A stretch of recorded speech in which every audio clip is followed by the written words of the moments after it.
Aloha, friends. Thanks for tuning in. I wanted to share a profound experience I had about 6 years ago when I was living in Long Island.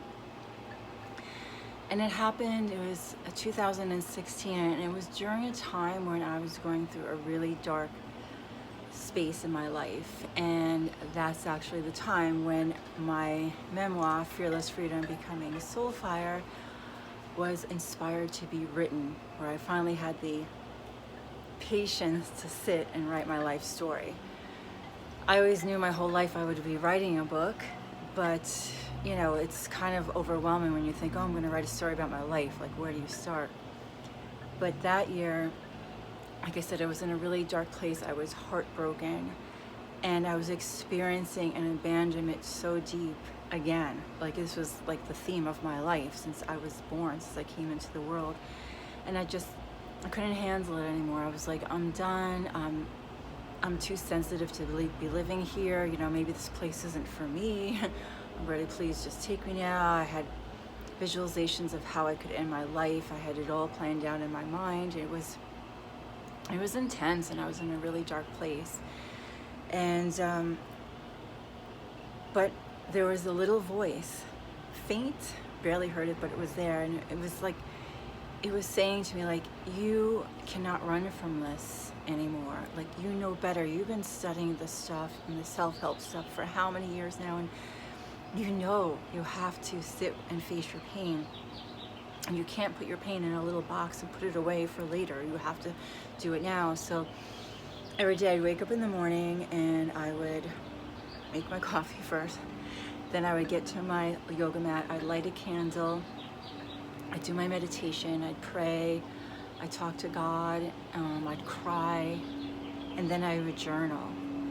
And there was something about putting the pen to paper and I always felt that way. That's very cathartic. Like, writing is very cathartic for me. And I was healing. As I was writing, I was healing. And after 11 days of this, all of a sudden I was like, I kept hearing the spirit saying to me, you're going to write your life story and share it with people. And I was like, no, I'm not. And they're like, you're going to write your life story. I'm like, no, stop talking to me. I am not doing that. Please leave me alone. But every day it was like, you're going to write your life story. I was like, finally I was like, oh, fine, okay. I just gave in, and it took me like the next year and a half for me. I mean, I literally just went all in. When I do something, I go 100%. And anyway, then my book was published the next year. But during that time when I was journaling, on the 11th day when I was done, I felt like this lightness and this freedom lift off of my heart.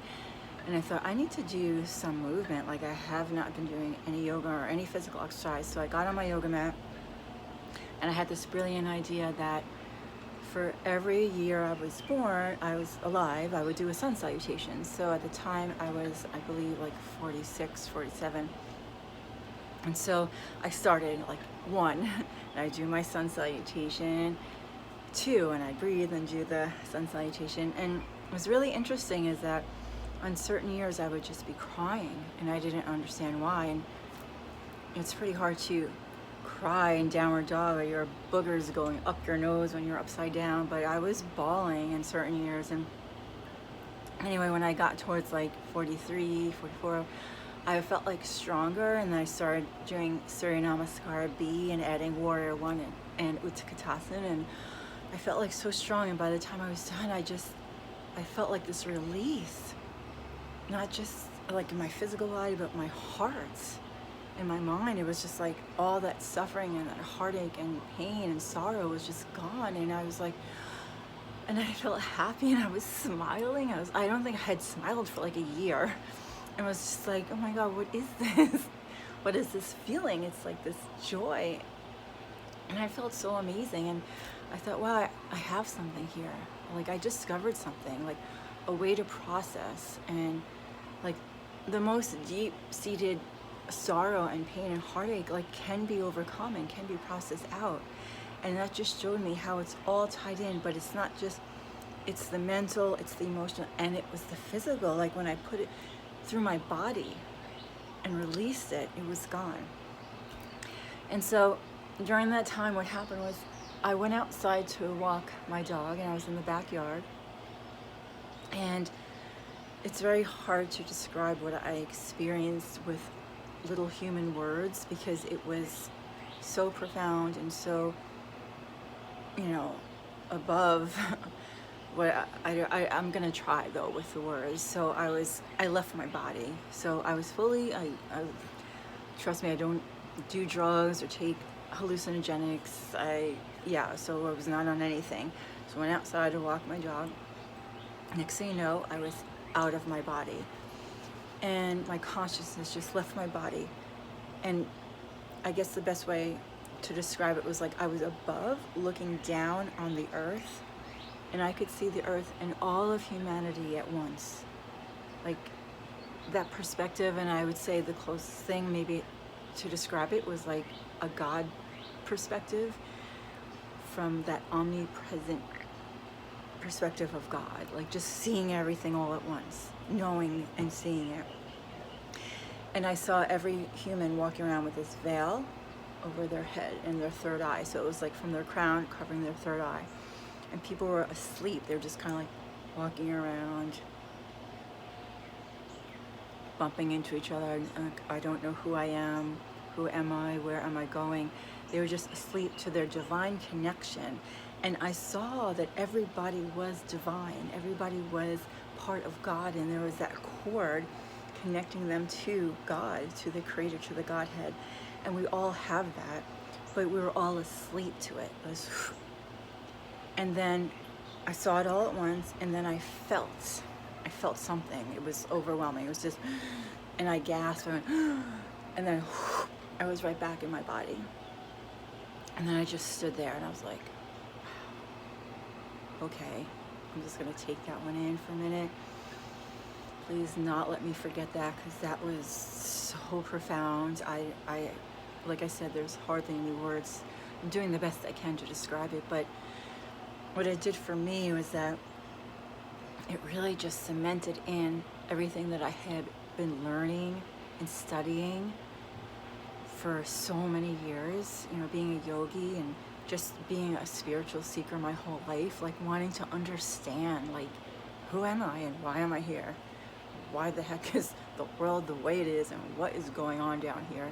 I always was a questioner and a seeker of truth and understanding, and that just cemented in all my teachings that all said the same thing. You are God having this human experience. You are a spiritual being having this human experience, having this physical experience. And I saw it, and that's what we were. We were all walking around asleep to our divinity within. And so I wanted to just end with this little brief reading from my second book, You Are Your Own Beloved, which was published at the end of last year. And the petal is called Holographic Wholeness. If you take a cup of ocean water out of the ocean, the contents of the cup is the same as the ocean, just more concentrated. The contents of the cup being separated from the ocean doesn't mean you call it something else. It is still the ocean. In the illusion of 3D, with separate bodies, we seem separated from each other and God, but we are the same.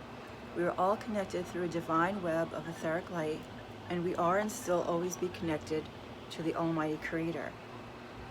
You are a spark of the divine, a piece of God, and a piece is part of the whole. If you cut a hologram in half, each half contains whole views of the entire holographic image. The same is true if you cut out a small piece. Even a tiny fragment will still contain the whole picture. You are this holographic wholeness of the one Creator light, God within human form. You do not need healing. You are already healed. Thanks for tuning in, and I will see you soon. Namaste.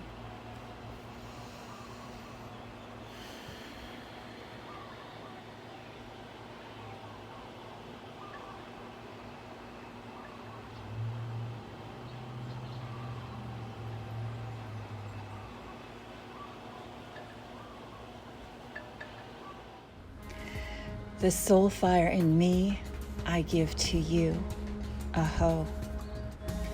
To learn more about my offerings, visit my website at igniteyoursoulfire.com. Please subscribe to my channel and comment below, my soul family. Thank you for being here on our precious planet Gaia at this time. Your light matters. You matter. You make a difference in the world by just being you. Ahuiho, until our hearts meet again. You are loved.